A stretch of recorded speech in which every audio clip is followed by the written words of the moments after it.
Reading with your children is something that will help shape their lives and their perspective. The stories you share with them now will be part of who they become in the future. Our next guest has written a story you will definitely want to share with your children. She's Sherrie Madia, and we are happy to have her join us as part of our book author series to talk about her fantastic tale, Alphabet Woof. Welcome to the show, Sherrie. Thanks so much for having me. I'm excited to be here. I love having children's authors on the show, and you have written a really fun tale, a really fun book. Tell me about the story and how you came up with this. Sure. Alphabet Woof is about a dog who has a secret wish, and the wish is to talk. And one day he happens to eat some magic soup, and he starts talking. And once he starts, he can't stop. But along the way, he learns an important lesson about what's really important.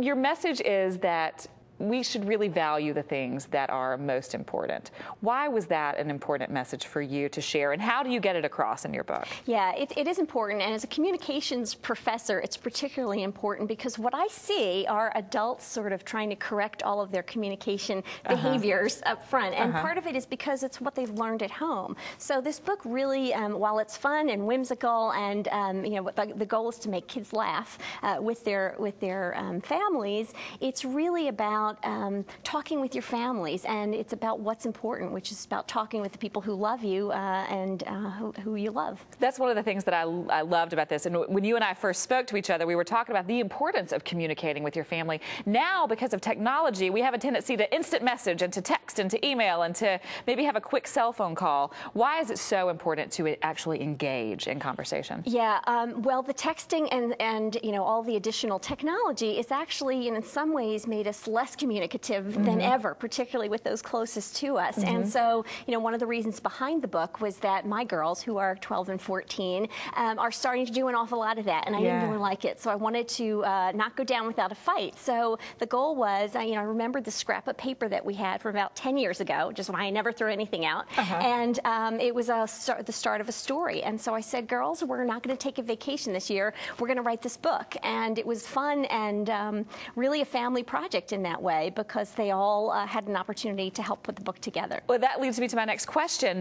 One of the things that I think will really help keep children engaged when reading the story, the illustrations are so fantastic, so much fun, and you actually got your daughters involved in choosing these illustrations and in the illustrating process. I did, yeah. My older daughter is, she's very interested in art, and she does a lot of it herself, and so it was a fun project for her to actually, you know, weigh in on what looked good and how the placement and so forth. And then my younger daughter, she is excellent with words, and so she really helped with all of the rhyming and so forth. So it was truly a family project. And then the illustrator, Patrick Carlson, is fabulous. He illustrates from his heart, and it shows in the pages. He's a dad himself with twin boys, and it really just comes through. Every illustration and every thought that we had really came to life through his illustrations. And you really got to focus on each of your daughter's strengths and help develop those things as well as you were working on a project together. We did, so it was very fulfilling. As a mom, it was extremely fulfilling, and they talked to me, which was good. Which was good. Actual communication. Actual communication took place. Now, you mentioned it a little bit earlier in our interview, and it's also part of a theme in your book. It's important to have fun, to laugh, to have a good time. Why? How did that become such an important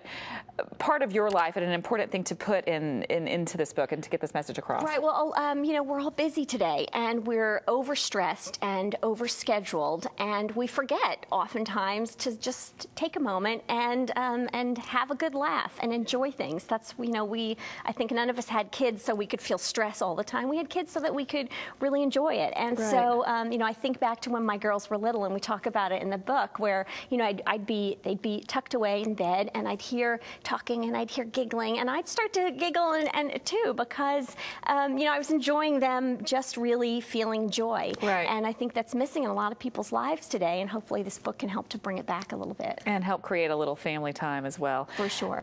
Before we run out of time, this book also, some of the proceeds go to help a great cause. Tell me about that and why that was important. Right, yeah. So the proceeds from the sale of each book go to support the SPCA International, well, and it's a cause that we feel really strongly about. We started volunteering at our local animal orphanage when my girls were really small, and our job was to clean the animal cages, so 72 of them.